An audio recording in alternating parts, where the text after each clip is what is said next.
Inasmuch as I may not be a prophet, and neither do I want to be one, in this episode I can categorically confirm with George Natembea's rising political influence in the Western region, it is likely going to be very detrimental not only to Speaker Moses Masika Wetangula but also Honorable Musalia Mudavadi. And from where I sit, I honestly see a string of possibilities that it is in the interest of time they are likely to be declared persona non gratas and totally remain politically inconsequential in matters decision making for the Western region.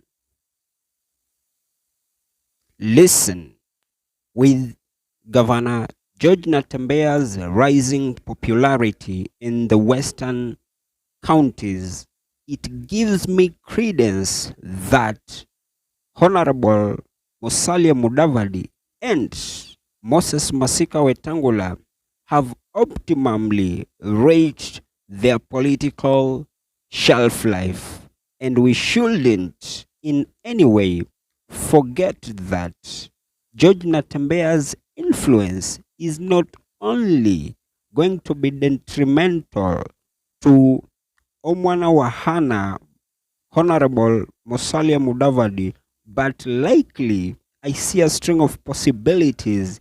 It is also going to be detrimental to one, the Right Honorable Raila Amolo Odinga.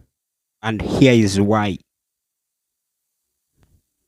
As history dictates, over the years, the Right Honorable Raila Amolo Odinga has been using these vote-rich Western counties as a bargaining tool for him to get his usual Nosumkata government. And from the look of things, as of the time of this broadcast, currently the Kisii region is already gone and fully consolidated under one Fred Okengo Matiang'i. And from the look of things, the Western region currently has already begun shifting its allegiance to Governor George Natembea. So with just this at hand, I kid you not, Raila's political sunset days and popularity is likely coming to its finaltimate days. However, going by President William Samoei Ruto's lethality character, why would he see it fit to retain people like Honorable Musalia Mudavadi in his UDA party when time comes that he is also likely to see that he may not have any substantive number of votes to offer and bring a political imbalance to his advantage? And when that time comes, if he decides to consider such factors, then I kid you not, I see a string of possibilities that he is likely to not only dispense Honorable Musalia Mudavadi, but also Moses Masika Wetangula.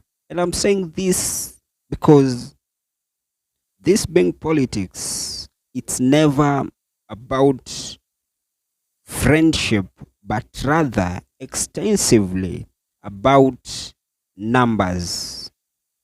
So what will be the essence of President Ruto retaining them, if at all they have no any substantive number of votes to offer him so that he can be re-elected?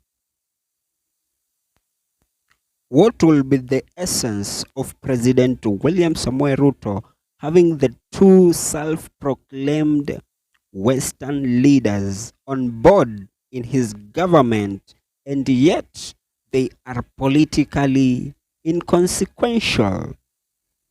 And from the look of the paradigm shift, I strongly believe times and politics have greatly changed, and gone are the days that Kenyans would incline to their tribal leaders who are non beneficial to the entire community. And from the look of things, currently, people are only focused on issue based and never on the tribal card. That is why I strongly believe the Mtwetu syndrome is slowly an idea which is seemingly overtaken by events. How I wish that millions of Kenyans should enjoy the latitude of dispensing any tribal kingpin to whom uses the layman to climb up the ladder so that they can enrich themselves at the expense of poor Kenyans. And from all this, I kid you not, I see none apart from Honorable George Natembea taking the position as the Western kingman, because the two self-proclaimed leaders, I strongly believe their time of kingmanship is currently overtaken by events.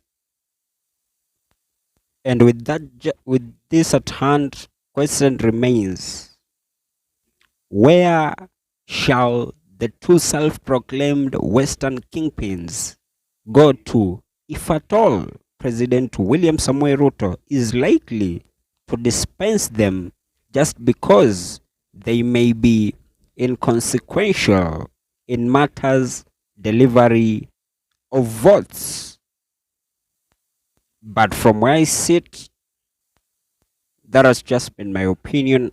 If by any chance you do have a contrary opinion to mine, you can as well just feel free to drop them in the comment section and I'll give them a right of reply. And by any chance, if you have been watching my videos and you have not subscribed, you can as well just consider hitting on the subscribe button.